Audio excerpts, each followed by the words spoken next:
All right, so are you ready to dive into a story? One that has been told and retold for like over 1,500 years? Oh, yeah. Sign me up. Today, we're going deep on the Ballad of Mulan. Oh, nice. You probably know her from the Disney movies, but her story goes like way back. And the way it's changed over time is honestly super fascinating. I can't wait to hear all about it. So we're going to look at poems, plays, Yeah. novels, even operas. We're looking at it all. Wow. Each one adds its own little flair to the tale. That's cool. It's really incredible how Mulan's character has transformed along with the storytelling, you know? Like, Yeah. even her name has evolved. Huh. In the original telling, she doesn't even have a last name. Whoa, really? No last name. That's crazy. I guess even legendary warriors have to start somewhere, right? You got it. So let's head all the way back to the beginning, to the very beginning. Wow. Like the OG tell the Ballad of Mulan from the Northern Wei dynasty. Right. This is the earliest version that we have, right? That's right, from what we know at least. From what we know. Yeah. So it's just Mulan, Just Mulan? no last name, no nothing. Wow. And what this poem really emphasizes is the concept of loyalty. Interesting. Like Mulan's devotion to family. Oh, yeah. This idea of filial piety is what really drives her to take her father's place in the army. But it's not just about family, though. Okay. It's also about her loyalty to her country. Gotcha. And how she fights so bravely alongside all her comrades. Oh, cool. It's amazing how those themes of loyalty and family resonate even after all these centuries. I know, right? Like, they still mean something to us now. Yeah. And the poem, like, really paints such a vivid picture of that time period. Oh, yeah. Yeah. For example, there's this incredible scene where Mulan is like getting ready for war, and the poem describes like in detail how she goes out and buys a war horse, a saddle, a bridle, a whip. Wow. Yeah, it even says What does it say? she bought a swift steed, a saddle and a whip, a bridle and a long rein. She just goes for it. Yeah. You can almost feel the weight of her decision and her commitment to the journey ahead. Yeah, totally.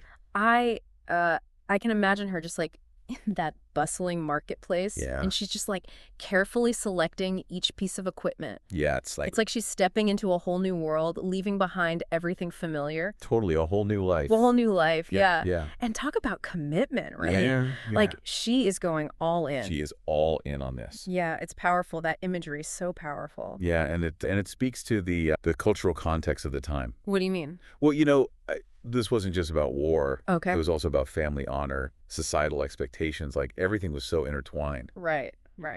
Okay, so we have Mulan, this like incredibly brave woman driven by loyalty to her family, loyalty to her country, and she is setting off to war. Yeah. So what happens next in the story's evolution? Well, over the next few centuries, the story kind of gets passed down, Okay. like a whispered secret around a campfire. Each retelling likely adds a new layer, a bit more embellishment. You know how stories can change as they're shared over and over again? Oh, absolutely. Absolutely. Right. It's like a centuries-long game of telephone. Exactly. Yeah. So when do we finally get a last name for our heroine? It's not until the Ming dynasty that we start to see hints of a surname emerging. Okay. Interestingly, though, it's not consistent. Interesting. Yeah, different place from this era might give her a family name, but it varies. Okay. So Mulan remains like the central identifier. So she's still mostly known as just Mulan. Just Mulan. But there are these whispers of a family name starting to circulate. Yeah. So what was the tipping point where a surname finally stuck? That happens during the Qing dynasty. Okay. Suddenly, Hua Mulan rolls off the tongue. Hua Mulan, Yeah. and it's all thanks to a popular novel called Romance of the Sui and Tang Dynasties. Oh, cool. So a novel helped solidify her name. Yeah, it did. What was it about this particular book that had such a big impact? It really fleshed out her character. Okay. Not only does the novel give Mulan the surname Hua, but it creates this whole family background for her. It gives her more depth, a history, and that really resonated with readers. So it's not just about a name change. Right. It's about adding richness to her story, giving her roots. Yeah, grounding her a bit. That makes sense. I bet readers really connected with that that personal side of Mulan. Totally. Were there other factors that helped Hua Mulan become the name that we all know today? Absolutely. Like what? It wasn't just the novel. Okay. Regional operas, particularly U opera, they also latched onto Hua Mulan. Oh, cool. Yeah, and the combination of this popular novel and the dramatic flair of these operas cemented Hua Mulan in the cultural consciousness. So like it was the perfect storm. Yeah, it was a perfect storm. It all came It together. became the name everyone knew. Right. Yeah. So we've gone from a nameless warrior in a poem to a fully fledged character with a family history and a name that like echoes across operas. Totally. It seems like Hua Mulan was poised to become like a global icon. Yeah, it does, doesn't it? Yeah. And it's right around this time that Mulan's story takes a huge leap, Okay. landing squarely in the world of Western cinema. Ah, yes. Disney. Yeah. They brought the story of Hua Mulan to a whole new audience with their 1998 animated film. They sure did.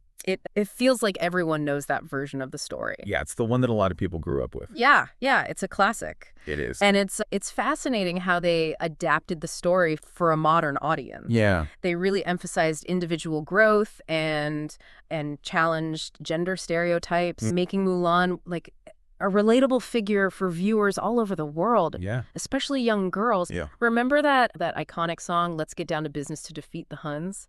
Oh, of course. Like that song is practically an anthem for defying expectations. Yes. It's so catchy and empowering, you know? Oh, yeah. But Disney didn't stop there. They revisited Mulan's story with a live action remake in 2020. And the 2020 version went in a slightly different direction. How so? It focused more on epic storytelling. Yeah, so they toned down the musical numbers Okay. and added a bit more seriousness to the tale. Makes sense. Yeah, they removed some of the comedic elements, like the talking dragon Mushu, Right. and instead they placed family loyalty and honor front and center, Gotcha. aligning more with those traditional values highlighted in the original Ballad. I see. So it's almost like they circled back to the source material in some ways, Yeah. but with a modern cinematic flair, you know? Right. It sounds like they were trying to find a balance between the lightheartedness of the animated film and the gravitas of the original poem. Yeah. Trying to find that sweet spot. I'm really curious to hear more about how they navigated that. Well, hold on tight because Okay. that's what we're going to talk about next. Nice.